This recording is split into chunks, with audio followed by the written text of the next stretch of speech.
1:38 de la madrugada, bienvenidos a esta noche en la que hay que dar una advertencia previa.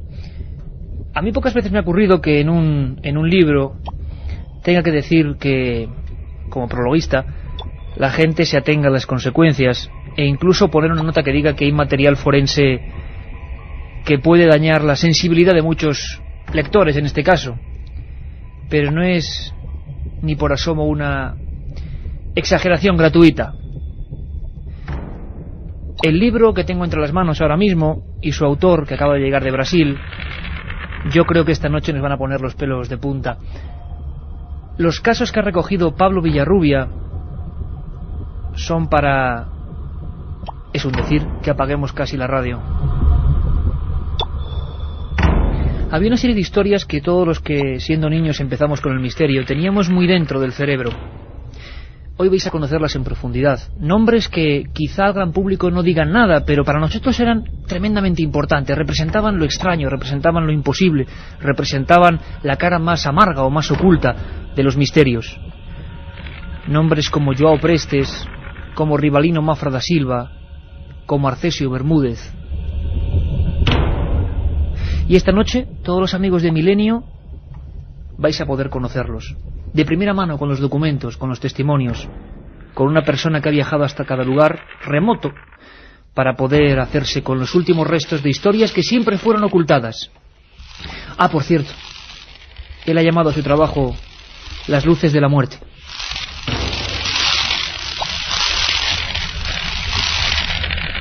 La otra realidad. Fenómenos extraños. Milenio 3. En la SER. João Prestes, Rivalino Mafra, el caso de la presa de Guarapiranga, que por ese caso tuve yo que poner esa nota de material forense, santo cielo. ¿A quién tenemos aquí hoy? Pues tenemos, Iker, ante todo, buenas madrugadas, a Pablo Carmen. Villarrubia Mauso. Él es periodista, actualmente está preparando su tesis que dentro de un mes va a tener en la Universidad Complutense de Madrid, que va a ir sobre arqueología y periodismo en España. Además es fotógrafo, investigador. Desde hace 16 años viaja por América Latina, África y Europa en busca de lo insólito y misterioso. Su curiosidad sí que lo llevó a seguir la pista de misteriosas muertes y agresiones ocurridas en América del Sur y atribuidas a extrañas luces y objetos voladores. Un lujo para nosotros, porque la radio tiene a veces buenos premios, como estar hoy aquí, en penumbra, estar acompañados de Katia Rocha, de Carmen Porter, por supuesto, y como no, de Juanma Frasquet, que me ha prometido además que va a poner toda la carne en el asador, esas músicas. Por cierto, a los amigos de Valladolid ayer, que atestabais la sala de la Caja Rural, mil gracias. Y a esos amigos invidentes que querían venir aquí a ver Milenio, por supuesto que lo van a ver, nunca mejor dicho, y lo van a sentir, y que decían también que Juanma les daba mucho miedo, y que todo les daba mucho miedo, pero que no podían apartarse del receptor. Y a gracias. Los amigos de la carretera que nos encontramos también. A tanta gente, gracias. Por cierto, Carmen, antes de... porque va a ser el único momento suave de la noche, también gracias a la Asociación Profesional Libre de Periodistas y Reporteros de Investigación e Información Especializada, que nos han concedido el premio al programa más creativo de la radio, Milenio 3 de la cadena SER. Muchísimas gracias, amigos, de verdad, es un placer. Lo recogeremos en la ciudad de Cáceres. Bueno, madre mía, Las luces de la muerte, el archivo del misterio, editorial DAF, cuando el misterio ataca. No, y es uno de esos programas, como digo, que a uno le gusta de verdad hacer y escuchar. Carmen, 3 libros, ¿no? Claro que sí, líneas abiertas como siempre en ese 7640, palabra clave, milenio, espacio y lo que vosotros queráis. Estoy segura que vais a tener muchísimas preguntas sobre los casos que nos va a contar Pablo Villarrubia, porque de verdad yo he leído el libro y después de leerlo es difícil dormir. 7640, palabra clave, milenio, espacio y lo que queráis. 3 libros de luces, las luces de la muerte. Tendré que decir dentro de poco doctor Pablo Villarrubia. Pablo, después de casi, dentro de un mes o un poco más, creo que sí. Bienvenido, hermano, ¿cómo estás? Muchas gracias, Iker. Y un honor ser entrevistado por ti, una persona sensible a estos temas, que conoces de cerca la realidad también de estos casos, y yo creo la mejor persona para entrevistarme, seguro, ¿eh? Oye, Pablo, porque sabemos que en España también, luego hablaremos de eso, si te parece, hubo casos paralelos, parecidos. Menudo trabajo, de verdad, felicidades, amigo, felicidades porque es estremecedor. Los documentos gráficos de verdad son increíbles y son muchísimas las historias que uno recordaba de niño. Por ejemplo, luego hablaremos de eso, pero por ejemplo, había una historia de un hombre. ¿Os imagináis ahora mismo, a los 1:44, un hombre que se ganaba la vida buscando piedras preciosas, con su familia, absolutamente pobres, y que una especie de luces parecidas a una cosa ovalada, emitiendo un torbellino de polvo, lo hacían desaparecer delante de su familia? Historias que parecen dignas de la ciencia ficción, pero que vamos a ver que tienen informes forenses, que tienen documentos, que tienen investigaciones policiales. Nadie se metía en estos casos. Y te voy a ser sincero, ¿por qué? Porque ocurren en zonas sobre todo de Brasil que son peligrosas hoy. También, exactamente, el caso de las máscaras de plomo, uno de los casos que está mencionado en Luces de la Muerte, ocurrió en una región que hoy está tomada por el narcotráfico. Incluso la misma policía de Río de Janeiro no se atreve a llegar a este lugar donde, hubo 2 muertes muy misteriosas, muy semejantes también. Podemos trazar un paralelo con los casos ocurridos aquí en España, de los que ya has tratado en otros programas también, ¿no? Por ejemplo, Pablo, hay un caso que es trágico y tremendo. Era una noche de carnaval, terminaba el carnaval, era 1946 y había un pescador que se llamaba João Prestes Filho. Era una persona, no es que tuviera conocimiento de casos raros, porque todavía en el mundo no se hablaba de fenómenos aéreos anómalos. Antes de comprobar cómo fue su terrible muerte, este hombre, ¿qué es lo que ve, Pablo? En un lugar sin luz ni agua, ¿no? Iker, este es uno de los casos más escalofriantes que, te digo, mira, ya he cansado, ya lo he repetido tantas veces, he hablado sobre este caso en congresos y tal, y nunca, digamos, toda vez que lo menciono, me entra escalofríos, realmente. La forma solo de pensar cómo murió este hombre, en qué circunstancias, el sufrimiento por el que pasó hasta varias horas moribundo, sufriendo en su lecho de muerte, ¿no? Y muriendo de forma atroz. En 1946, como dices, ¿qué se podía hablar de ovnis en Brasil? Nada. O sea, el término tan siquiera existía, la palabra platillos voladores no había sido forjada todavía por la prensa internacional, y estamos hablando del Brasil profundo, aunque estuviera cerca de São Paulo. Hasta hoy Araçariguama, este nombre tan raro, ¿no? Suena tan raro, Araçariguama, es un lugar escondido. Si tú vas ahora a São Paulo, yo estuve en Araçariguama hace un mes, he vuelto, Iker, y te contaré después cosas impresionantes, nuevos casos que han surgido, o que ya existían, que he descubierto ahora. Pues vas a permitir una cosa, Pablo. Claro. Y la gente ahora mismo estará diciendo, bueno, Iker, ¿por qué le cortas a Pablo cuando va a contar? Porque quiere empezar por el final, Pablo. Quiere empezar por el final y que tú nos expliques, un hombre que muere así, ¿qué demonios tuvo que ver? En la historia nos quedó una serie de documentos que ahora Pablo nos va a aclarar, que, lo dicho, cuando éramos niños nos sobrecogían. En la prefectura de São Roque, Araci Gomide, si no recuerdo mal, y varios integrantes de la policía narran lo que han visto en una casucha, viendo morir a un hombre. Vamos a recordarlo, Pablo. El pelo, cabeza, ojos y ropa, camisa de manga corta, pantalón arremangado, sin sombrero ni zapatos. Al igual que las partes del cuerpo de Prestes, protegidas por la ropa, no presentaban indicios de quemaduras profundas o ligeras, ni de anomalías. Sus ojos estaban dilatados de espanto y excitada la voz. Pero poco después, la escena fue horrible. Vióse como las carnes de Prestes tomaron el mismo aspecto que si las hubieran cocido durante muchas horas en agua hirviendo. Empezaron a despegársele de los huesos, cayendo a pedazos de la mandíbula, pecho, brazos, manos, dedos y parte inferior de las piernas y pies. Algunos fragmentos de carne quedaron suspendidos en los tendones que los asistentes no se atrevían a arrancar. Luego, todo se deterioró de forma imprevisible. Tenía al desnudo los dientes y los huesos. Preste rechazó enérgicamente el agua y alimentos que le ofrecían, pero no pareció experimentar dolor en ningún momento. Se desprendieron la nariz y las orejas, resbalando por el cuerpo hasta el suelo. Era un terrorífico espectro que se dislocaba de mutilación en mutilación. Los ojos abiertos de terror, las palabras deformadas en una boca que se desarticulaba. Quedaban solo unos sonidos sin significado.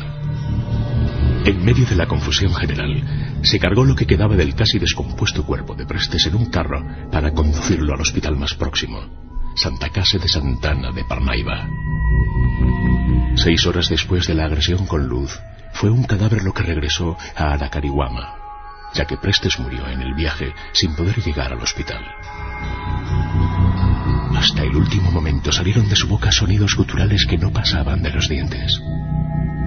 ¿Acaso continuaba repitiendo su horrorosa historia?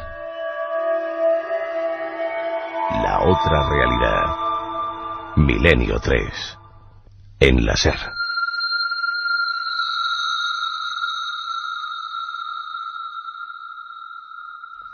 ¿Qué le pasó a este hombre, Pablo?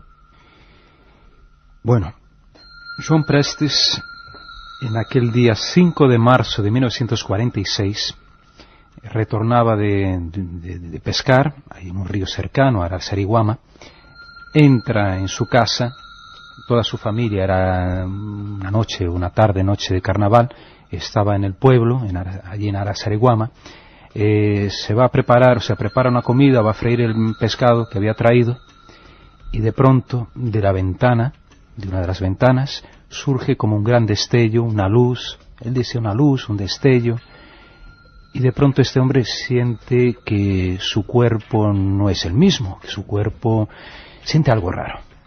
Entonces entra en pánico, en ese momento se echa a correr, abre la puerta y descalzo corre más de 3, 4 kilómetros hasta llegar al centro de este pueblito, de Araçariguama. Allí se echa en la cama de la casa de su hermana y bueno, pasa lo que pasó. Su cuerpo estaba quemado, horriblemente quemado.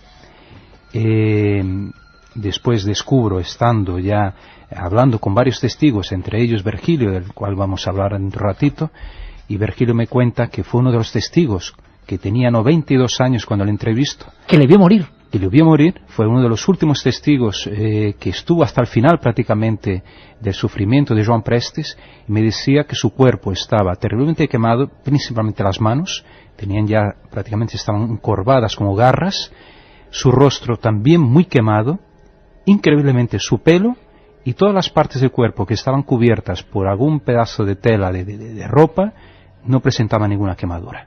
Eso era lo más extraño, lo más fantástico del caso. Pero como os he dicho, Pablo Villarrubia, autor de Las luces de la muerte, el archivo del misterio, editorialidad, es una persona que ha acudido a los lugares, donde ahora se cumplen pues casi 60 años de esta historia. No había puesto casi ningún investigador el pie allí. Y vamos a escuchar esta noche sonidos, historias, documentos de cómo recuerda la gente, por ejemplo, esa muerte atroz. La prensa regional en su día decía algo así como: haz de luz provoca una muerte atroz. No sabemos qué mató a Joan Prestes, pero tenemos las voces todavía de unas personas que estaban allí, junto a la policía, los médicos, en aquel camastro. Bueno, quien escuchamos ahora, Pablo, es a Virgilio, ¿no? Virgilio Alves. Este hombre tenía 92 años, desgraciadamente en el año 2000 murió atropellado, con 90 y tantos, ya 94, 96 años, creo, y fue el último testigo vivo realmente del sufrimiento de Joan Prestes, y que además me reveló otro hecho increíble, que Joan Prestes, algunos meses antes, había sufrido un ataque de un boitatá. Boitatá, según el lenguaje indígena tupí-guaraní, el boitatá es la serpiente de fuego. Él viajaba montado en una mula por las montañas, por las serranías de la Sierra del Mar, selváticas, cuando de pronto se vio acosado por una luz, una esfera luminosa, que se acercó se acercó a él y casi le derribó de la montaña, ¿no?, del animal. Vamos a escuchar a Virgilio. Le está entrevistando Pablo Villarrubia en Araçariguama, siguiendo la pista de esta muerte atroz, la primera, quizá una de las primeras de la historia del misterio. Escuchamos el momento, Pablo, y tú nos vas contando, ¿te parece? Muy bien, perfecto. ¿De qué cortaba a carne de él? Le preguntabas de qué color tenía la piel, y decía que estaba tostada, que estaba medio rojiza. Rojiza, avermellado, en portugués. La ropa, ¿no? La ropa. Y no estaba quemada la ropa, eso lo nosotros sorprendidos, ¿no?, preguntándole, insistiendo. Yo, Suenaga, mi amigo Suenaga. Solamente las partes expuestas al aire estaban quemadas. Exactamente, el pelo estaba, el bigote no estaba quemado, el cabello tampoco, que recubría la cabeza. Después vino la policía, además, policía técnica, que era muy raro en aquellos tiempos, solo por un caso muy excepcional que podían comparecer. Y decían que era alguna fuerza invisible, el que atacó, que no era una cosa de este mundo, lo que atacó a João Prestes.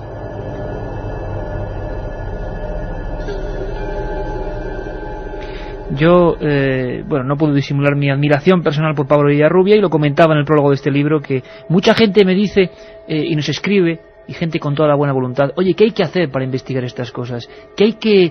¿Cómo iniciarse? Yo digo, ahora tenéis la respuesta. Este libro es el ejemplo de lo que es reporterismo auténtico de campo, jugándose el tipo, sin bravuconadas publicitarias, sin identidades falsas, jugándose el tipo, de verdad.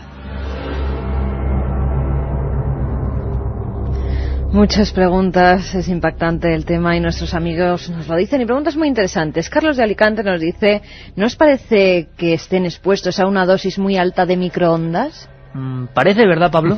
Y vamos a hablar de eso. Sí, qué interesante que hayan planteado esta posibilidad. Es que los oyentes de Milenio, que hacía mucho que no te pasabas por aquí, por tus muchos viajes por Brasil, vas a ver, Pablo, que tienen, ponen el dedo en la llaga siempre.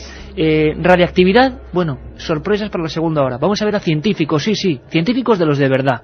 No de los gritones que hay por ahí, científicos de los de verdad, máxima autoridad de investigación nuclear e innovación del Gobierno de Baleares, doctor Bibiloni Brotat, contándonos eso, casos OVNI, como suena, y radioactividad en el cuerpo humano. Creo que vamos a aprender mucho. Julio Alberto González de Vigo nos dice, deberíamos recalcar que en estos casos no hay fraude, ya que existen secuelas físicas. Adelantando un poquito y brevemente, Pablo, lo que viene en una hora entera de investigación, porque es que hay partes, actas de defunción, actas policiales. Además, mi amigo Claudio Suenaga, un gran historiador y también investigador del fenómeno OVNI, consiguió rescatar la acta de defunción de João Prestes, diciendo que la causa de muerte era totalmente desconocida. Y que allí hay un aspecto también muy interesante, y que no sé si lo comentamos en otras ocasiones, que el cuerpo de João Prestes ha desaparecido. ¿Cómo? Desapareció. El cuerpo, o sea, los restos mortales, desaparecieron en los años 70. Esto me lo 20 y pico años después del caso. Más todavía, fueron 46, fue en los años 70, y aparecieron unos franceses, eso es lo que se rumorea, o lo que cuenta la población de Araçariguama, que parece que sobornaron a alguna persona del cementerio y se llevaron los restos mortales. Que llegaste a fotografiar incluso el hueco donde debían estar esos restos. Exacto, debían estar estos restos de João Prestes, y increíble. Y te cuento por qué. Porque hay otro paralelo también en Anolaima, allí en Colombia, del cual hablaremos, el caso de Arcesio Bermúdez, que los restos mortales de Arcesio Bermúdez también desaparecieron. Ahora me has dejado de piedra, Pablo. Ahora me has dejado de piedra. Porque uno de los casos que seguiremos es el de la guacha asesina, caso de Arcesio Bermúdez, Colombia, santo cielo. Y también el cuerpo, ¿tendrá que ver eso con esa visita que le sorprendía a Virgilio, 92 años, de la policía técnica, que nunca iba para nada y estaba esa noche en el pueblo? Qué curioso, ¿verdad? No sabemos exactamente. De todas formas, había un gran interés, que no era habitual, como digo, de la policía por investigar un caso en una región tan apartada, ¿no? Y además hicieron análisis en aquella época, una serie de exámenes y tal, y este material ha desaparecido por completo. Yo estuve en la comisaría de policía de Santana do Parnaíba, que en aquella época llevaba toda esta investigación, y no hay ni rastro de esta documentación. Hubo fotos, se hicieron varios estudios, y se hizo incluso una autopsia, y de esto nada se sabe. José de Burgos nos dice, estoy en una garita de servicio, la noche es cerrada, solo falta que aparezca ahora una luz de esas, tengo los pelos de punta. Hola, soy Luis de Puerto Llano. ¿Qué hay de cierto en la misteriosa muerte de João Prestes? Por cierto, ¿qué misterios hay por Castilla-La Mancha? ¿Si hay alguno de estos? De este tipo, por fortuna para los castellano-manchegos, creo que no. José de Estepona nos dice, es un libro escalofriante. Ya se lo ha leído. Lo es. ¿Por qué hay solo en Brasil luces mortales? Nos pregunta Carlos de Manresa. Creo que vamos a quitar esa idea, aunque sí es el lugar donde más casos hay otros países, ¿verdad? Guatemala, por ejemplo, el mismo México también. Colombia, en este caso. Lo que pasa es que en Brasil, por ser un país muy grande, posiblemente se den más casos. Y siempre regiones tan apartadas, ¿no? Siempre regiones apartadas. Hay gente, Carmen, que está pensando, ¿verdad? Experimentos, siempre la gente tiene esa doble conciencia. Bien, lo paranormal por un lado, pero también experimentos de control, experimentos... Mira, lo tengo justo aquí mismo. Jorge de Pamplona, ¿experimentos militares, nos dice? En 1946, muy difícil quizás el uso de microondas en una región como Araçariguama. Fíjense que las características, por ejemplo, del tejido no estar quemado, justamente porque no tiene agua, ¿no? Y las microondas actúan sobre materia, digamos, con moléculas de agua. En el caso el pelo es materia seca, el tejido también, y por eso posiblemente no actuaron ahí las microondas, ¿no? Pero sin el cuerpo, o sea, la carne de Joan Prestes, que aunque no la versión inicial que se tenía es que había caído a trozos el cuerpo, después descubrimos que no, pero que estaba horriblemente quemado, eso era cierto. Horriblemente quemado. Nos marchamos porque vienen los servicios informativos. 1 hora entera de investigación en vivo, Las luces de la muerte, con Pablo Villarrubias. Esperamos. Si quieres viajar a lo desconocido, no dejes de leer El archivo del misterio, de Iker Jiménez. Los libros del tercer milenio publicados por Editorial Edaf. Ya a la venta El enigma nazi de José Lesta, El código B de David Zurdo, Top Secret de Santiago Camacho, Magos y Reyes de Marrey Bueno y El camino de Santiago de Mariano Fernández Urresti. Si te gusta el misterio, esta es tu colección.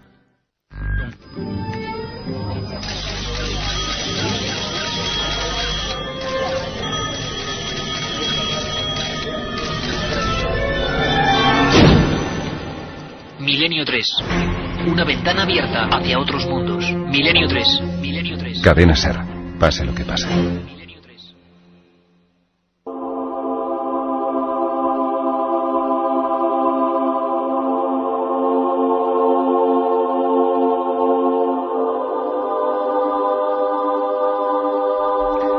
Dos y 6 minutos y hacemos un pequeño receso porque Pablo nos estaba poniendo los pelos de punta en el buen sentido con la buena investigación. Y con los casos que reflejan ese trabajo, Las luces de la muerte. Cuando el misterio ataca y sale una mano, en su portada una mano con sangre. Desgraciadamente, estos sucesos de los que casi nadie habla existen también. Libro editado por EDAF y 7640, Palabra Milenio, sorteamos esta noche 3 ejemplares para todas vuestras preguntas, cuestiones, críticas, comentarios, lo que queráis. Sabéis que este es un programa interactivo. Por cierto, hablando del programa interactivo, una mínima nota antes de que Juanma Frasquet de nuevo dé un cambio de tercio y nos meta de nuevo en la investigación. 3 salidas muy próximas, Carmen, 3 salidas de Milenio y por favor, porque estamos siendo invadidos de mensajes, que la gente sobre todo se ponga en contacto con la cadena SER local, la cadena SER donde se hacen los sitios, porque ellos estarán organizándolo todo. Carmen, 3 salidas de Milenio, mes de octubre-noviembre. La primera de ellas el 22 de octubre, que nos vamos a Alicante para hacer en el Paraninfo de la Universidad de Alicante pues el programa ante el público, ante todas las personas que nos quieran acompañar. A ver, apunto aquí, 22 octubre, viernes, Alicante. Alicante, sí. Todos invitados. Un sitio al que yo quiero mucho. Después, una semana después, el viernes día 29, estaremos en Toledo, ciudad mágica donde las haya. Con muchas sorpresas. Ya diremos el lugar exacto donde se va a realizar para que nuestros oyentes pues vayan a buscar, que las pidan ya, si quieren las invitaciones. Que se pongan en contacto por lo menos con la cadena SER en Toledo y en Alicante. Eso es. Y la última de estas salidas la tenemos el 5 de noviembre y nos vamos hasta Vitoria. Ni más ni menos. O sea que 5 de noviembre Vitoria, 29 de octubre Toledo, 22 de octubre Alicante. 3 salidas para estar con vosotros cara a cara en este vuestro programa, nuestro programa, porque lo hacemos entre todos. Y dicho esto, hecha esta anotación, Juanma, nos sumergimos si quieres de nuevo en eso, la búsqueda de las luces de la muerte.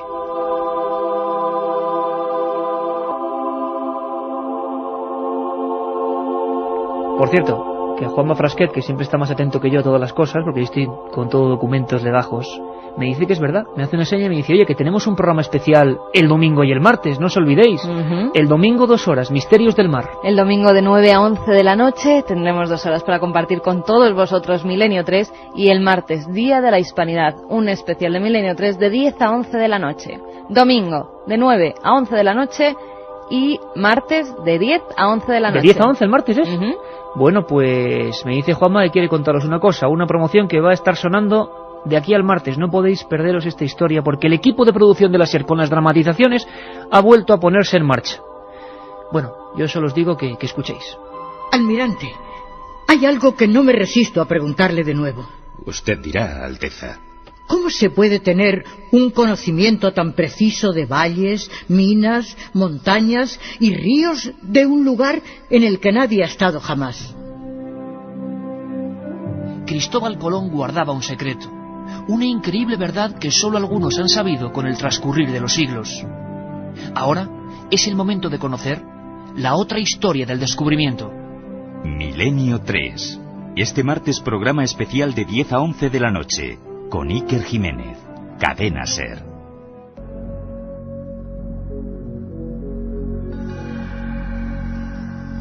Dos y 10, 50 minutos por delante de investigación pura y dura. Carmen, hablábamos de una fecha concreta entre el 4 y el 5 de marzo del 46, una localidad y un hombre, ¿no? Efectivamente, Iker, entre el 4 y el 5 de marzo de 1946 la localidad es Araçariguama, o Araçariguama, como dice Pablo, como es así. Estado de Sao Paulo, en Brasil. La víctima, João Prestes Filho, edad 44 años. João Prestes Filho, 44 años. Y hay más historias y hay más documentos. Acabamos, Pablo, diciendo que los cadáveres habían desaparecido, y eso sí que nos ha dejado un poco como muy intrigados. Queremos aportar un documento más a esta investigación en vivo. El doctor, lo decíamos, Miquel Bibiloni Brotat, va a hablarnos. Es una entrevista que yo hice hace un tiempo. ¿Quién es este doctor, Carmen? Él es director general de Innovación en la Consellería de Innovación y Energía en Mallorca. O sea, la máxima autoridad del Gobierno de Baleares sobre asuntos como la energía nuclear, las radiaciones. Qué sorprendente fue recibir su visita y saber que científicos de esta auténtica altura, personajes que, bueno, manejan tanta información respecto a un mundo del que nunca se habla como estas luces de la muerte, que es la energía, el fenómeno nuclear. Me hablaba abiertamente de fenómeno OVNI, y hablaba de catálogos concretos que la propia NASA ha hecho de fenómenos OVNI, de personas que por su proximidad a este fenómeno desconocido han sentido todo tipo de males. Le escuchamos. En algunos casos, y son relativamente pocos, pues parece que puede haber algún tipo de radioactividad, sí. Bueno, yo me baso en este catálogo que ha compilado el doctor Schwessler de la NASA, que es muy interesante, sobre efectos fisiológicos, o presuntos, yo diría presuntos, efectos fisiológicos del fenómeno OVNI sobre los seres humanos. Hay una colección de casos impresionante, por el hecho de que hayan ocurrido en regiones remotas del planeta, o porque los científicos, y en especial los médicos, no le hayan presentado o no le han prestado mucha atención. En muchas ocasiones no están muy documentados. Lo que sí se puede decir que un pequeño porcentaje de las personas que hayan estado en contacto, en una relación de proximidad con el fenómeno OVNI, en algunos casos presentan una sintomatología. Esto es verdad, pero siempre es un número muy pequeño de las personas. En algunos casos, pues las personas tienen trastornos visuales, es decir, una pérdida temporal de la visión o del sentido del oído. De la visión suele ser bastante típico, como si hubieran estado expuestos a una luz muy intensa. En otros casos, pues puede haber efectos que tipo náuseas, puede haber vómitos. En otros casos puede haber heridas o quemaduras en la piel, trastornos en la piel.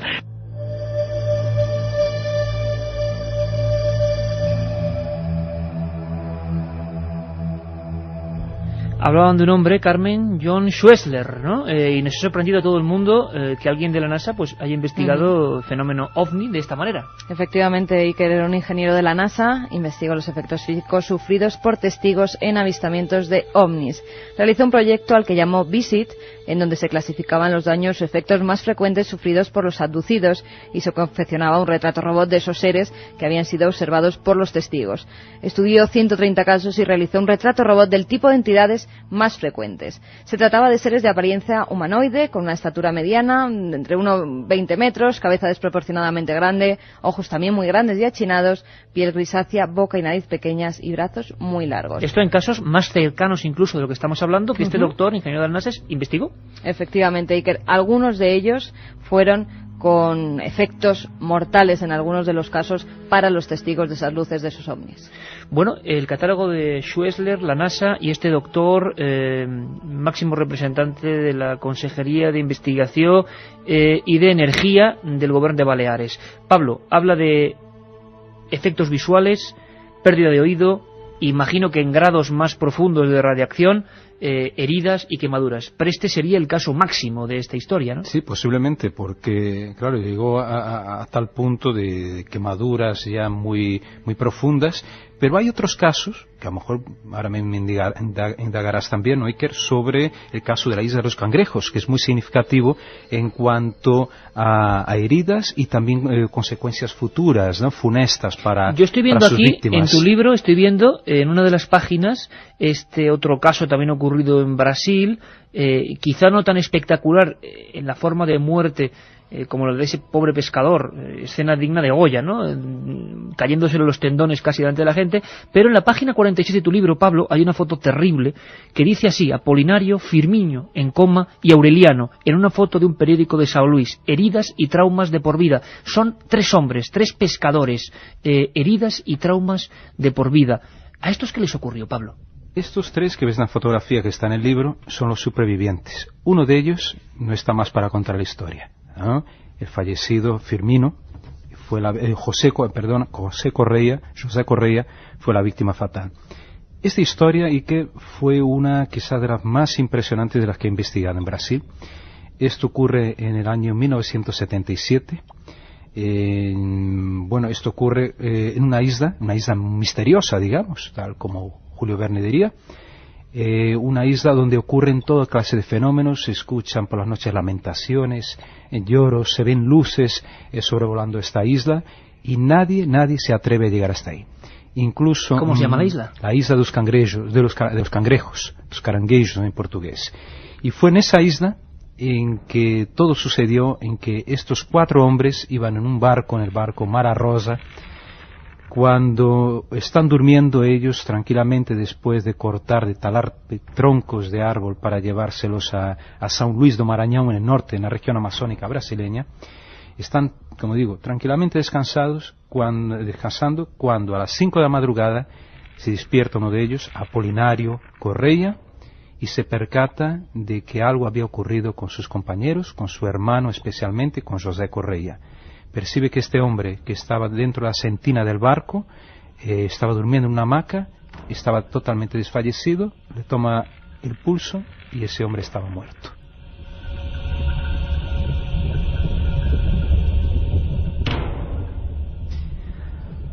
Apolinario, que era el único que en sana conciencia se podía mover y estaba aparentemente sano, verifica qué pasó con los otros compañeros. Entonces se acerca a su cuñado Aureliano, y este hombre apenas podía hablar, estaba tumbado, tirado en el suelo, presentaba quemaduras en varias partes del cuerpo, quemaduras de 2º grado.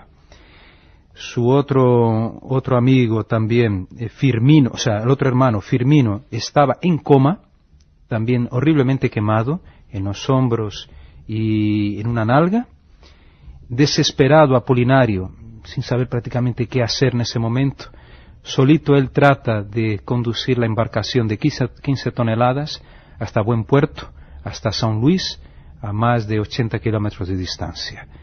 Imagínate la situación, Iker, de este pobre hombre, un pescador, tremendo, asustado, sin saber qué exactamente había ocurrido, porque no había marcas de nadie, no había huellas marcas, de nada se había quemado alrededor del barco. Incluso la madera. Estaban en la playa donde estaban ellos, no había ni una sola marca de huellas, nada. Estos hombres, uno muerto, 2 malheridos, ¿no?, en coma. Y bueno, ¿qué pasó? Este hombre va hasta São Luís, incluso la policía sospecha de que el pobre Apolinario hubiera tenido parte en alguna de estas, en la muerte, incluso en las heridas. Incluso le intiman con violencia. Uno de ellos, uno de los policías militares, muy rudo, le pregunta: usted es un macoñeiro, usted es un marihuanero, usted ha matado, y él con un arma incluso le intima, y este pobre hombre, claro, le dice: no, pues pasó esto y no pude hacer nada, y vine hasta aquí con mis hermanos y mi cuñado. Bueno, Isla dos Cangrejos, 1977, ¿qué pasó ahí? Nadie sabe exactamente, hasta hoy no se ha descubierto la causa de la muerte de José Correia, por qué Firmino entró en coma.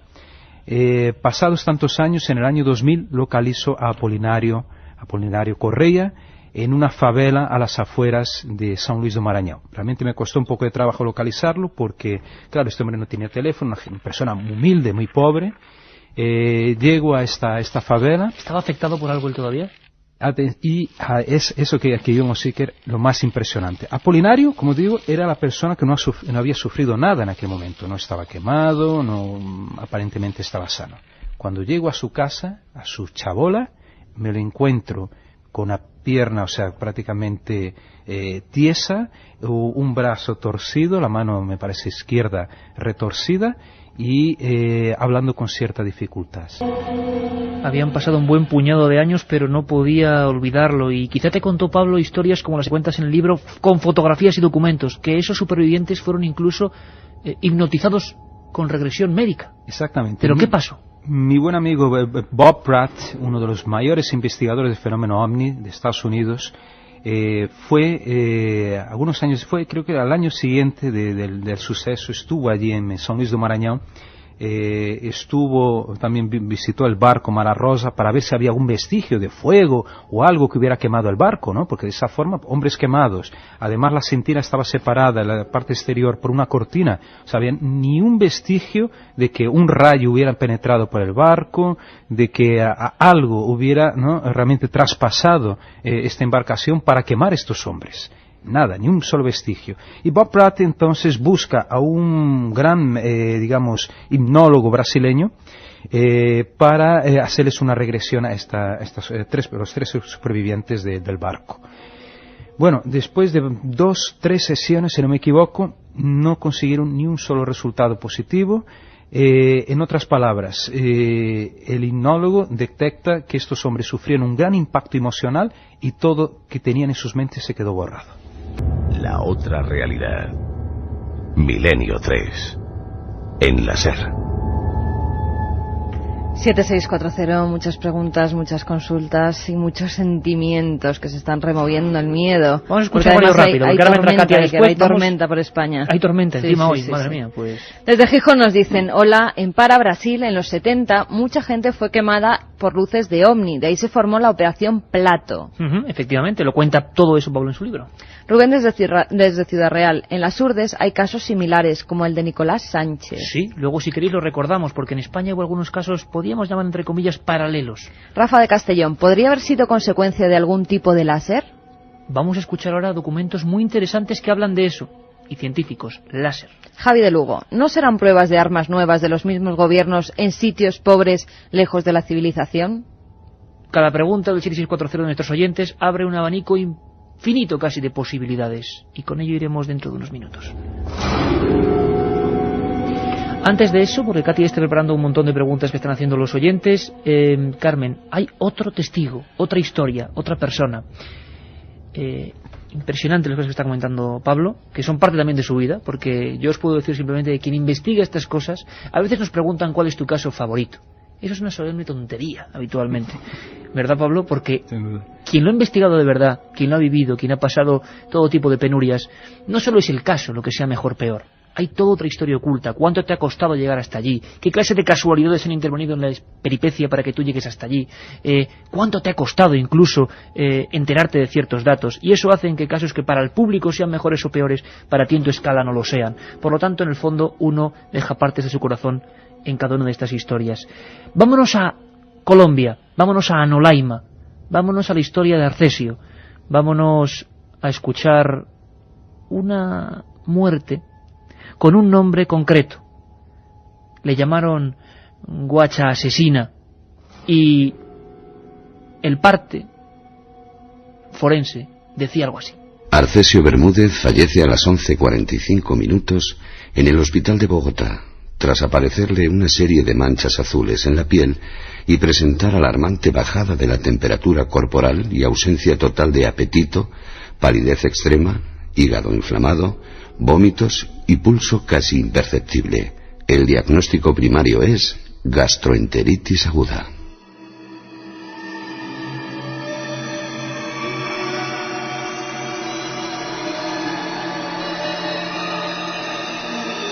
Milenio 3.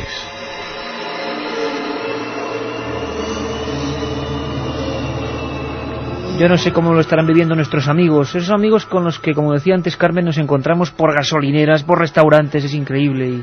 Y como Carmen y yo ayer, por ejemplo, de Valladolid a Madrid hablábamos bastante alto, la gente por las voces decía, tú eres, sois, sí, y se hacía una tertulia increíble. Pues casi... Además nos ha escrito ese amigo. ¿Sí? Dice, el amigo que compartimos, Bocadillo, pues, que ha aprobado la tesis de carrera y decía a su hermano, te va a dar mala suerte haber conocido a Iker Jiménez. Pues mira, sí. Hombre, ¿y yo por qué voy a dar mala suerte? A ver. Porque como hablas de cosas tan raras... Bueno, pues ya veis que no es verdad. Enhorabuena, doctor. Tenemos un amigo más doctor. Pues bueno, esas tertulias, esa sensación, yo la tengo ahora mismo en este Estudio 1. Estoy disfrutando enormemente. Espero que vosotros sintáis lo mismo, aunque yo sé que en algunos momentos estas historias, caramba, me estoy imaginando a los amigos que están en guardias, están siendo, pasando por fábricas, pasando por rutas solitarias. Pues para ellos esta descripción, Arcesio Bermúdez, víctima de la guacha asesina. Su fotografía es la de un hombre pálido, la de un hombre que está a punto de morir, un hombre de mediana edad y que justamente en 1969, es curioso porque mucha gente lo relacionó poquito antes de que el proyecto Apolo inundara todos los periódicos del mundo, un objeto muy extraño se cruzó en su vida. Aquí también va a haber hipnosis, aquí también va a haber dibujos en trance hipnótico de unos niños. Algo vio Arcesio Bermúdez, algo que para su propia familia le costó la vida. Pablo, también te ocupas, por supuesto, de esta historia. ¿Qué pasó en Anolaima? Como tú dices muy bien, en esas fechas la misión Apolo 11, ¿no?, se acercaba a la Luna, o ya estaba por allí, y curiosamente, y ahora me acordé, en otro caso mencionado también en Luces de la Muerte, ocurrido en Brasil, en el estado de Goiás, donde hubo un extraño suicidio de un hombre y una mujer. También fue por esas fechas y también hubo una implicación en este caso del fenómeno ovni.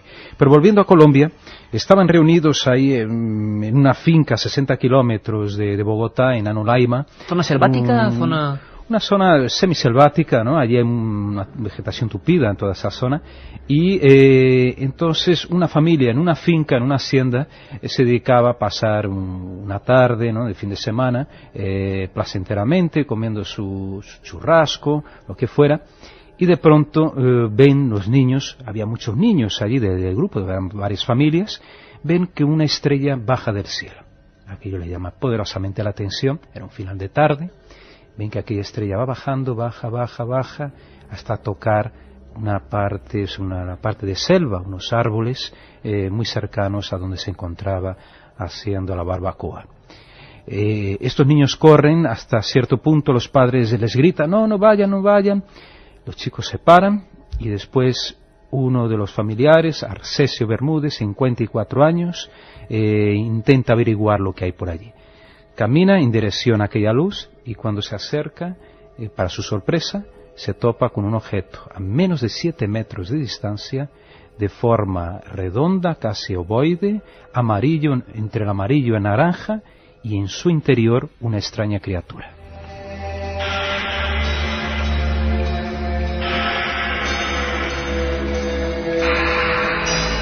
Por cierto, y no es ningún tipo de broma, que ayer regresando en el coche, imagino que es un meteoro evidentemente, cerca del puente de Guadarrama, del túnel de Guadarrama, antes de entrar, observamos, ¿verdad?, en el vehículo, una especie de gigantesca estrella o meteoro que bajaba en vertical. Si alguien lo ha visto, si alguien lo sabe, porque imagino que es un fenómeno, no ocurre nada extraño, pero un fenómeno natural curioso, y todo lo cósmico nos interesa, por favor escribidnos 7640, porque lo vimos ayer sobre la 1 de la madrugada. Si alguien más lo vio, siempre es bueno tener más información. Eso es lo que creyó quizá ver Arcesio Bermúdez, pero lo que se encontró incluso, y hay un dibujo aquí en tu libro, en las Luces de la Muerte, Pablo, es eso, una especie de cosa ovoide, y dentro una figura que creo que no pude identificar, parecía una forma humanoide, ¿no? Sí, decía un hombrecito. Y tenía las piernas separadas y los brazos un poco en cruz, ¿no? ¿Qué ocurre entonces?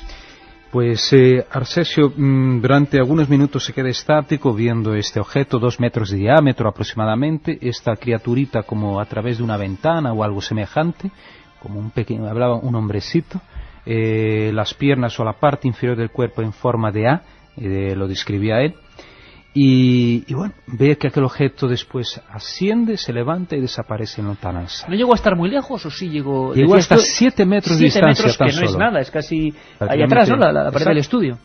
Prácticamente tocando el objeto. Muy bien, este hombre regresa a su casa y al día, ya en esa misma noche, ya presenta unos extraños síntomas. Presenta una baja temperatura corporal, extrañamente, gastroenteritis y tiene pesadillas en esa noche, no duerme bien, y a lo largo de una semana este hombre va empeorando y la familia decide ya llevarle de una vez por todas al hospital de Bogotá.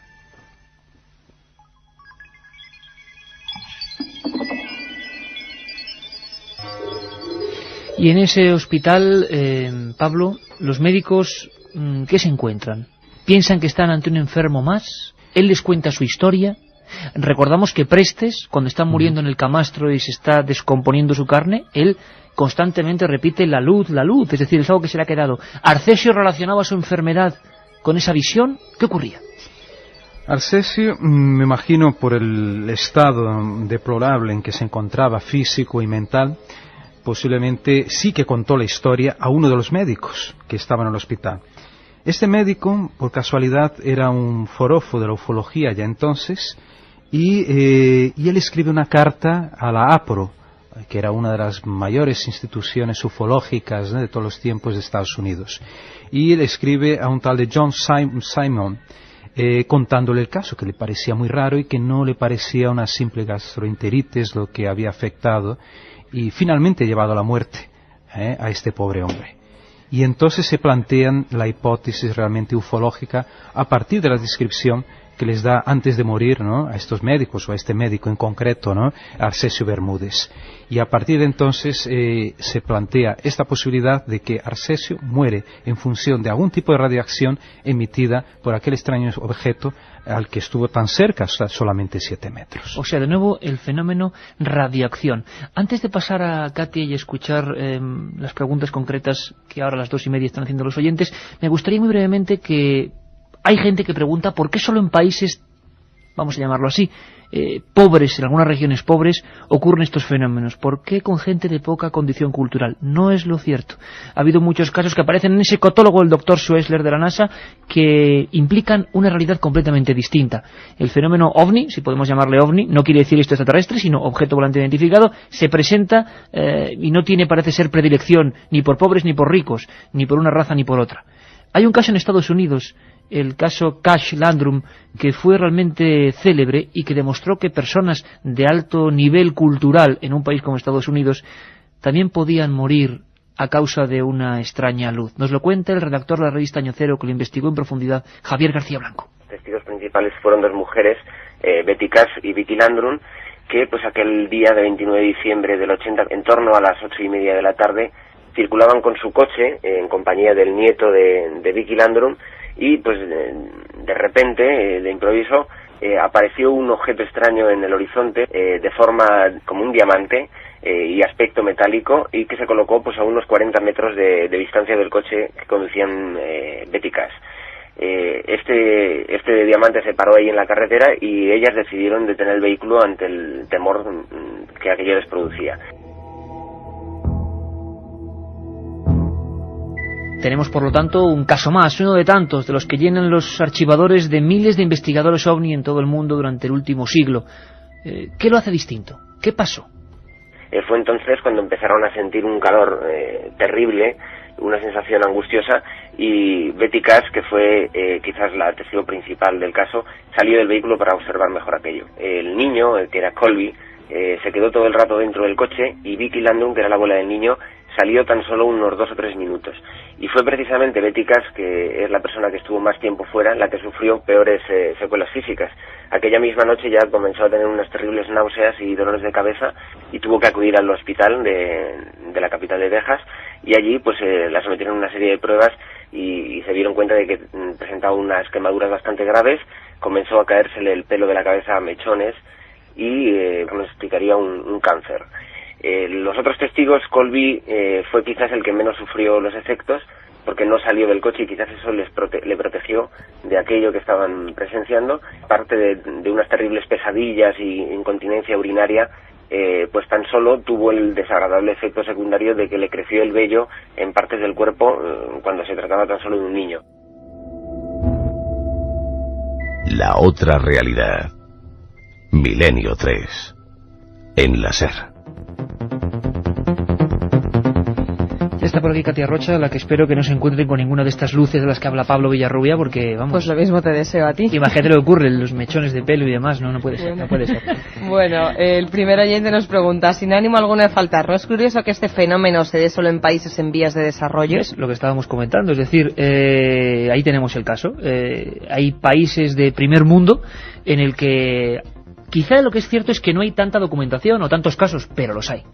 Qué valiente Pablo por meterse en esos pueblos pudiendo estar en su tierra natal con sus playas y caipiriñas. Chema de Madrid nos dice científicamente... Un momento, Katia. ¿A qué responderías ahí, Pablo? Que estamos en un momento de distensión más o menos porque era muy duro lo que contabas. ¿Por qué un tipo como tú, que puede estar en Brasil, que es un país que tiene otros muchos placeres, decide hacer esto? Y si lo puedes contar obviamente, mejor. Mira, raramente, la verdad, me echo en una playa, me tumbo en una playa en Brasil. Además me inquieta y además ya estoy preguntando si es que me quedo en una playa, pregunto a los vendedores de playa si han visto algo raro en el cielo o por la tierra, además. De formación profesional. Entonces ya...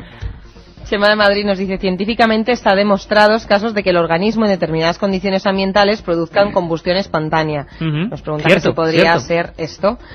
Todo el equipo. He leído hace poco que explotó un ovni en Brasil, en Piauí. No sé si lo he pronunciado bien. Piauí. ¿Sabéis algo más? Piauí. Sí, conozco la historia, porque he vuelto de allí ahora. He hablado con amigos que estuvieron investigando el caso. En realidad se trata de un satélite. Han descubierto incluso, son tanques de combustible esféricos de un satélite. O sea que el supuesto caso ovni, que salió incluso en la prensa en internet, es un satélite. Hay que dejarlo bien claro. Óscar de Madrid nos dice, ¿os habéis fijado en un pequeño detalle? Agua, siempre hay agua de por medio. Bueno, es que es raro que en un planeta que el 70% es agua, no hay agua de por medio, ¿no? ¿No es posible que las grandes potencias probaran nuevas armas en zonas depresivas, pobres e ignorantes? Nos lo cuenta Pietro. Como este mensaje hay más, como por ejemplo, no serán ensayos de armas biológicas con virus artificiales creados por el hombre, son armas silenciosas y reales, nos lo cuenta María de Segovia. Y también en esta misma línea, desde Santander, un oyente nos dice, cuando los Estados Unidos invadieron Panamá, usaron armas que dejaban a los enemigos fundidos a sus fusiles. Y por último, un mensaje que nos dice un oyente, estoy muerto del miedo, pero al mismo tiempo intrigado. ¿Dónde se puede conseguir más información sobre esto? Nos lo dice Guillermo de Pontevedra y, por supuesto, se puede conseguir comprando el libro del Archivo del Misterio, Las luces de la muerte, editado por EDAF, Cuando el misterio ataca, de Pablo Villarrubia. Perfecto, Katia. 3 sorteamos hoy, ¿eh? Hablaban nuestros amigos y además Katia nos lo comentaba, ¿verdad, Carmen? Qué interés concreto en las... la audiencia del Milenio ha aprendido también que siempre hay una cara oculta y a veces muy humana en todas estas historias. Maquinarios, pruebas biológicas desconocidas, no lo sabemos. Desde luego, una teoría buena sería los lugares apartados. El doctor Bibiloni quiere hablarnos casi como una respuesta al oyente precisamente de esto, de que en algunos de los casos que ellos han estudiado, el arma podría ser... Ahora, ¿qué pinta un arma en el año 46 en Arasarihuama? Sería la pregunta. O en las Urdes. Tenemos telepatía. En 1917, cuando murió el Colás.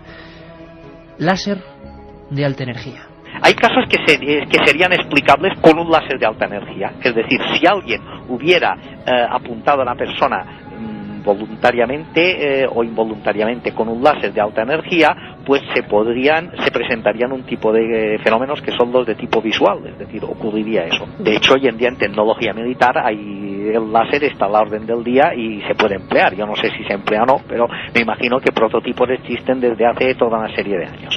Debido a la contaminación radiactiva que recuerdo uno en Colombia, otro en Canadá, otro en Inglaterra y otro en Estados Unidos. Es decir, que todo ha ocurrido como si aquella persona hubiera sufrido una dosis significativa de radiación.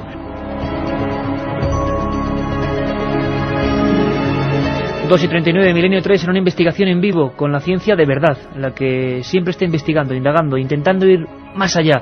Doctor Bibiloni Brotat, máximo representante, responsable de el Departamento de Energía e Investigación del Gobierno de las Islas Baleares, y que nos habla de eso, de láseres de alta energía y de cosas realmente significativas. Tú pones unos dibujos, porque aquí, en la historia de Arcesio Bermúdez, a la que se refería el doctor Bibiloni, hablando de el caso de Colombia, este es, y yo estoy pasando la página 184, 185, Pablo, y veo varios dibujos de niños. Son extraordinariamente parecidos, pero estos dibujos se hicieron en hipnosis. Exactamente. Después, más tarde, un miembro de la APRO, esta entidad que ya hemos comentado, decidió hipnotizar por separado y después en conjunto a los niños que estaban en aquella fiesta, aquella tarde fatídica allí en Anonaima. y todos coincidían, o el dibujo era muy parecido entre ellos de este objeto en forma de ovoide, ¿no? Y describiendo, bueno, con los colores, el amarillo, naranja. Y había otro detalle curioso que también lo comento en el libro, de que en el aeropuerto de Bogotá un piloto dio parte de que había un objeto luminoso de color amarillo sobrevolando en aquella misma tarde el cielo de Anonaima. O sea, que estamos hablando de una realidad material, que hubo un piloto que detectó, que vio este objeto. Y sobre todo médicos, partes policiales, hipnosis médica, una trama digna de la novela. Como siempre hablamos, que si alguien lo hace en novela, diría la gente, qué fantástico. Pero esto es periodismo de investigación. Pablo, incluso antes, en lo que era el informativo, cuando estaban los compañeros y tú y yo hablábamos al otro lado de la pecera, donde estaba Juanma Frasquet, pues me decías, otra cosa, Iker, otra cosa inquietante que todos los que investigamos hemos visto. Hallazgos o zonas arqueológicas en lugares donde han producido estos casos. Fíjate que eso es uno de los detalles que más me intrigan, porque ahí en Anonaima, justamente debajo donde se posó, bueno, o estuvo flotando este objeto, ¿no?, visto por Arcesio, existe un templo de los Chibchas, de un gran cacique de los Chibchas, que era un pueblo precolombino que habitó, ¿no?, gran parte del territorio colombiano en aquellos tiempos antes de Colón. Y curiosamente se habla que ahí, en esas regiones donde hay templos enterrados o tesoros, ellos los llaman huacas. Las huacas es el lugar generalmente protegido por una extraña entidad espiritual que trata justamente de proteger ese tesoro de que no sea robado por huaqueros, de ahí el nombre huaca, huaqueros, o los saqueadores de tumbas.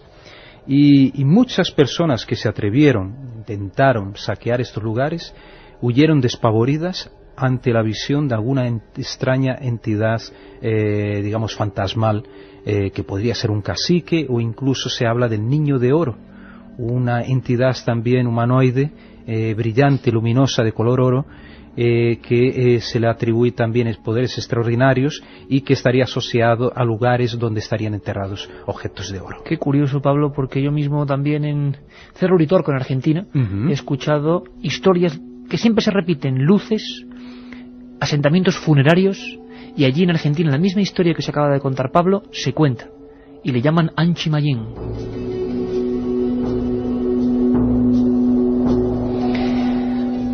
Yo comento que Pablo en estas investigaciones revelaba por fin a la luz una serie de imágenes que habían sido, bueno, imaginadas por los sueños, más sueños, pesadillas infantiles. Hay un caso terrorífico, y ya sé que esta noche hay varios, el de Rivalino Mafra da Silva. Era una historia que yo, por ejemplo, había leído hace mucho tiempo y me la imaginaba. Un garimpeiro, un buscador de piedras preciosas, una familia atormentada, una desaparición total, una visión previa, una noche en la que alguien se cuela, alguien o algo. Incluso dice unas palabras que las recordaremos. Bueno, pues Pablo por fin consigue las fotos de ese lugar, ese chamizo. Incluso las fotos de los hijos, las fotos de ese tirachinas que se quedó allí cuando la gente salió despavorida. Las fotos de una historia que creíamos legendaria. Rivalino Mafra es la siguiente víctima de esta historia, Carmen. Efectivamente, Iker, todo sucede un 20 de agosto de 1962 en Duas Pontes, cerca de la ciudad de Diamantina, en Brasil. Como bien has dicho, la víctima era Rivalino Mafra da Silva. Contaba en esa época con unos 32 años de edad.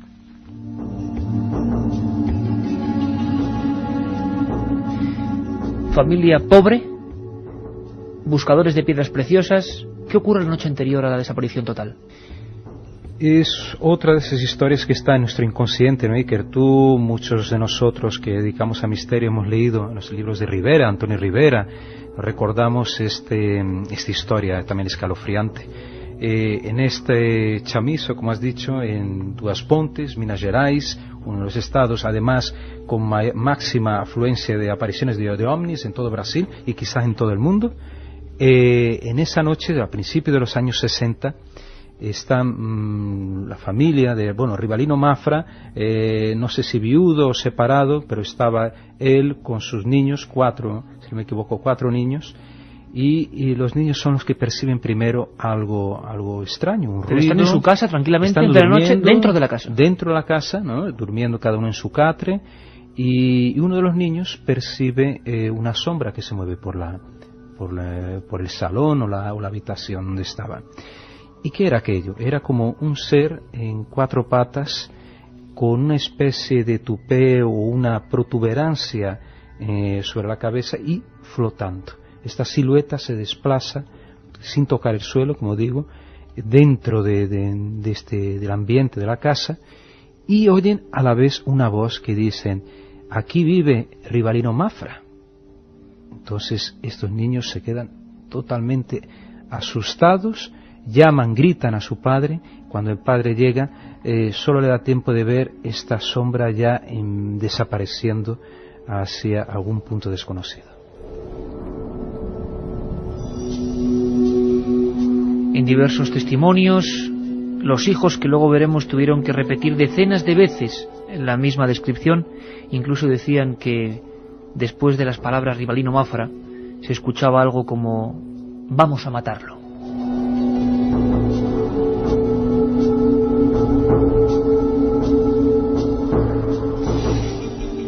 Un susto de muerte.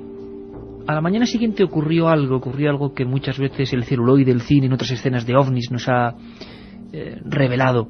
¿Os imagináis esa favela, mejor dicho, casi, subida sobre las lomas de un lugar absolutamente pobre?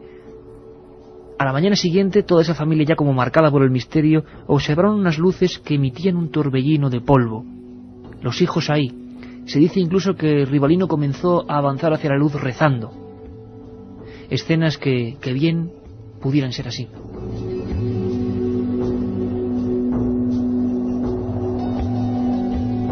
¡Aquí vienen! ¡Por el noroeste!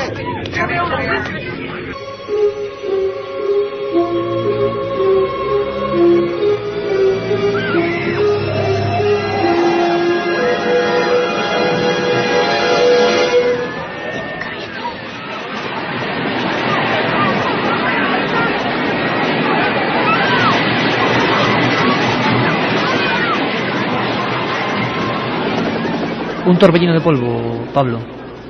Pero pasó no en el cine, sino en la realidad.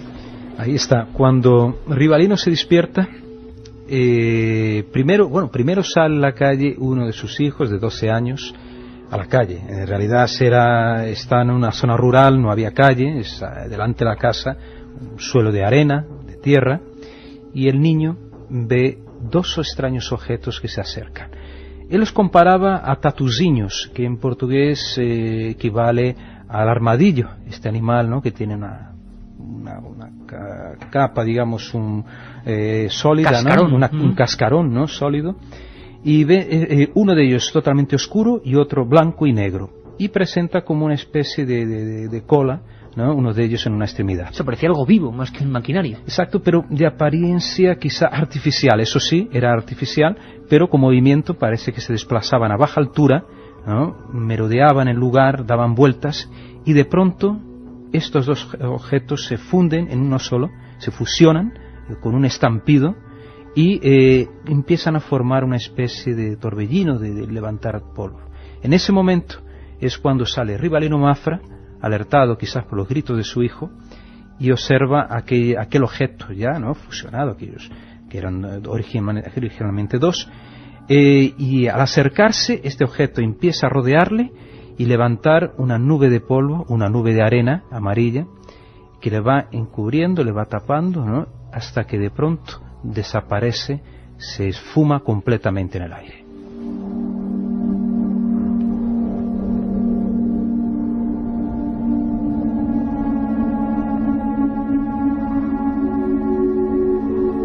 Desaparición total, decía la prensa en la época. ¿Tú qué pudiste indagar de esta historia? Porque se habló mucho de esto, ¿no, Pablo? Sí, te confieso, no fui hasta el lugar, está pendiente que yo vaya hasta el sitio de los hechos y seguro que voy a descubrir mucho más cosas interesantes. Pero conseguiste las fotografías y la documentación. Pero hablé con el principal investigador, la persona que primero estuvo con el hijo de Rivalino Mafra, un famoso psiquiatra, psicólogo. Este hombre perteneció a la aeronáutica brasileña. Estamos hablando de Uvio Brandt Aleixo, al cual tengo un gran respeto. Es uno de los mayores investigadores de todo el mundo, y él incluso me ofreció en exclusiva el informe, el interrogatorio, entre comillas, que realizó en aquella época, ¿no?, con el niño. Estamos hablando del año 62, si no me equivoco. Ulvio le interroga y llega a la conclusión que el niño no miente, que el niño estaba además totalmente aterrado. Las condiciones psicológicas del niño era perfectamente normal, pero lógicamente emotivamente estaba muy afectado por el hecho, porque estaba muy ligado a su padre. De hecho, la prensa de época especuló diciendo, bueno, Rivalino desapareció, abandonó los hijos, o lo que fuera. Un asesinato, no había buitres, no encontraron el cuerpo, se planteó de que el padre hubiera abandonado los hijos porque no quería hacerse cargo de ellos, pero al revés, parece que Rivalino estaba muy ligado a sus hijos, le encantaba cuidarlos, estar junto con ellos, lo que contradice totalmente esa hipótesis de la policía. De que a día de hoy nadie sabe qué pasó con ese cuerpo. Nadie sabe del paradero, nadie sabe dónde está Rivalino Mafra. El niño, desgraciadamente, me informa mi amigo Suenaga, falleció hace 1 año, 2 años aproximadamente, que podría ser, digamos, a lo mejor podría revelar alguna cosa importante hoy en día. Los otros niños estaban dentro de la casa cuando desaparece Rivalino, con lo cual no lo vieron, pero sí atestiguaron la aparición de aquella extraña criatura dentro del cuarto de la casa, ¿no?, la noche anterior. Y queda la interrogante, ¿qué pasó realmente con Rivalino Mafra? Yo decía que Las luces de la muerte de Pablo Villarrubia tenía una parte sobre todo en la que había que poner necesariamente el cartel de material forense que puede herir la sensibilidad. Es el caso de Guarapiranga. La ficha breve de este caso, Carmen. Todo ocurre el 29 de septiembre de 1988, a orillas de la presa de Guarapiranga, en la periferia de Sao Paulo, en Brasil. La víctima es Joaquín Sebastián Gonçalves. Tiene en esa fecha, ese 29 de septiembre, 53 años. Escuchamos parte tan solo del terrorífico informe forense que también aparece en estas páginas. Presa Billings, Guarapiranga, 29 de septiembre de 1988. El cadáver ha sido hallado flácido y bien conservado. Viste únicamente unos calzoncillos y ha sido mutilado por razones desconocidas. La parte superior del rostro ha sido desollada. Los ojos arrancados, al igual que una parte de las orejas, la lengua y otros músculos bucales. Entre los dedos de las manos y los pies se encuentran perforaciones circulares de hasta 2 centímetros de diámetro. La piel del rostro fue cortada en una sección rectangular y se ha encontrado sobre ella una sustancia negra que no se ha podido identificar. Bajo las axilas hay 2 orificios de 4 centímetros efectuados con un objeto cortante circular y se le ha extirpado el ombligo.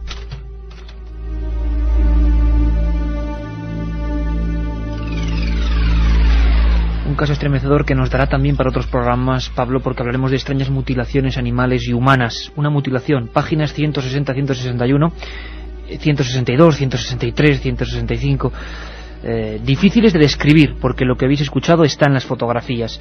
La investigadora Encarnación Zapata se encargó de dar a la luz estos informes a Pablo Villarrubia, y si te parece, Pablo, la escuchamos muy brevemente. Se dio cuenta de que cuando lo abrió, que no tenía sangre y que estaba totalmente hueco, y él se cuestionaba cómo una persona puede estar hueca a través de orificios tan pequeños, y la boca, que la tenía toda recortada, los ojos que lo tenía recortados, la oreja, que la tenía también recortada, le habían quitado la parte interna. Fue categórico. Eran cortes, no eran picaduras no era cosa de predadores naturales. Después, cuando abrió el cuerpo y tal, se dio cuenta que le quedaba una parte de un pulmón, y esa parte estaba tan bien seccionada como si hubieran cortado un pedazo de mantequilla. Eso le llamó la atención, así, dice, ¿sabes la impresión que me dio? Fue de que habían colocado una máquina de 200 HP y le habían hecho una succión, le habían retirado todo. E incluso yo le pregunté, digo, pero doctor, ¿usted está cierto que ese hombre no se ahogó? Dice, no, porque el cuerpo ahogado tiene características que no hay cómo dejar de verlas, ¿no? Dice, no tenía ninguna de ellas. fotos tremendas del misterio y que nos brinda Pablo Villarrubia, digo, dignas de pesadilla. Podría ser otra historia, mutilaciones en lugares donde hay observaciones OVNI. Un material gráfico sencillamente impresionante, Pablo. Realmente son fotos muy duras, e incluso he leído algún comentario en internet favorable, pero diciendo eso, que realmente era muy duro, y viendo gente que realmente que ha sufrido. Y te digo una cosa... Pero esta es la verdad. Esa es la verdad, y a mí me gusta, claro, me encanta poder viajar a estos lugares, hablar con las personas y ver en sus ojos, ¿no?, sentir directamente, o sean las víctimas o los parientes de esas víctimas, qué sintieron, qué vivieron. Eso me hace vivir también, me hace sentirme más cercano al prójimo también. Yo creo que es muy importante la experiencia personal en investigar ese tipo de cosas, y tú lo sabes muy bien. Un hombre desollado vivo, hay otros casos que recoges en Guatemala y otros lugares, en lugares de actividad total OVNI, expedientes X que están ahí, permanecen olvidados en los archivos forenses y que son parte increíble del misterio. Como decía Encarnación Zapata, la primera que consiguió estos datos, decían los doctores, que unas maquinarias habían cebado con él, no parecían alimañas ni nada por el estilo. Exacto, porque este hombre, claro, las condiciones, en un lugar como la presa Billings en San Paulo, lo conozco, ese lugar, un lugar como un pantano, encontrar un hombre en esas condiciones tendrías que llevar realmente un equipo quirúrgico para realizar ese tipo de trabajo. Al contrario de que algunos investigadores dijeron de que hubiera sido resultado de alimañas, imposible. Ya las propias fotos porque ahí puede ver orificios perfectamente circulares. Además, es muy raro, por ejemplo, la cara que fue desollada, fue levantada, toda la piel fue arrancada, y se ve ahí como una especie de material, material oscuro, como algo, como un aceite, una grasa oscura, que en aquel momento no se pudo investigar. Una pena, porque a lo mejor nos podía dar alguna pista mucho más importante, esta sustancia negra que recubría el cráneo, ¿no?, de la víctima. Seguro que muchos amigos, Pablo, están recordando otro programa donde tú estuviste aquí hablando de mutilaciones en Argentina, con el ganado. Si hay algo parecido, no lo sabemos. Dará para mucho más esta historia. Carmen, Katia, vamos viendo mensajes. Primero los ganadores, si te parece, de ese libro, Las luces de la muerte. Los 3 ganadores han sido desde Penella, Valencia. Nos dice, ¿se conocen casos ufológicos en los polos, en el norte y el sur? En los polos yo no tengo constancia, Pablo. Bueno, de apariciones ufológicas en Antártida sí. Además el comandante Pericé, con el que pude hablar brevemente por teléfono, que estaba muy enfermo, de Argentina, sí que presenció apariciones de ovnis en la península Antártida, ¿no?, que pertenece, donde están las bases argentinas. El segundo libro de Las luces de la muerte, para Judith, que nos dice, yo ayer estuve en la charla en Pucela, por cierto, fue muy amena. ¿Para cuándo un programa en directo desde aquí, desde Valladolid? Pues cuando nos lo pidan en Valladolid, la cadena SER. Y Quique de Coruña es la tercera persona que se lleva este libro. ¿Qué sabéis sobre el manual Cometa de Francia, que está relacionado con control y defensa de ovnis agresivos? Bueno, sería otra historia. En el libro, además, ¿no? Hablo de informe Cometa, muy importante, escrito por varios oficiales de Francia, científicos y militares franceses, que prácticamente afirman que existen extraterrestres. Casi afirman eso en este informe. Más cosas, Carmen. Muchos amigos que nos han escrito y que vieron lo mismo que nosotros ayer vimos, esa especie de meteoro cayendo. No fastidies. No pongas esa cara, nos dan una explicación. Pablo de Vigo, estamos en el máximo de la lluvia de meteoros draconidas. Pues oye, lo que visteis fue un bólido de esta lluvia. Bueno, pues soy testigo de un bólido. Mira, soy sin testigo embargo, de algo. Sergio de Leganés nos dice que hace ruta de Madrid a Benavente, y ayer sobre las 2 de la madrugada vio en Guadarrama lo mismo que vosotros. Pensé que era una estrella fugaz, pero demasiado Es tremendo esto de los oyentes, Pablo, cómo van aportando cada cosa. Cuéntanos, Carmen. Un oyente nos apunta, se parece mucho a los supervivientes de Hiroshima y Chernobyl. Exacto. Es verdad. Los efectos, si ves las fotos de radiaciones y las comparas con las fotos que aparecen en el libro de Pablo, te vas a dar cuenta de que el agente energético parece el mismo. José Enrique Fuentevaqueros nos dice que la NASA está más de 150 años adelantada a la tecnología civil. No podrían ser las apariciones de experimentos. Bueno, un día hablaremos del doctor Persinger, lo hemos dejado porque había mucha historia de inducir mecánicamente apariciones, y eso es lo que dicen, que la tecnología militar siempre va muy por delante de la civil. Paco desde Barcelona, el ovni de la escala, 2 policías sufrieron secuelas, uno beneficiosa, el otro desarrolló enfermedades. Cierto, el célebre caso ovni de la escala. El último mensaje, Katia. Y Luis nos dice que dicen de estos casos los representantes institucionales de los territorios afectados por estos hechos. Habitualmente no se pronuncian, porque esto siempre queda en el archivo oscuro. Pablo, compañero, que mil gracias por este programa de hoy y por brindarnos todas estas investigaciones en este libro, Las luces de la muerte, que hay que decir, para mí el manual del investigador. Gracias a vosotros, precisamente por el profesionalismo que tenéis y poder llevar a toda España, ¿no? Y a otros países incluso, que ya he escuchado el programa en Francia, se ha escuchado este tipo de información que, a pesar de ser muy dura, es muy importante que sepamos que existe algo más allá. Hasta el domingo, un abrazo, amigos.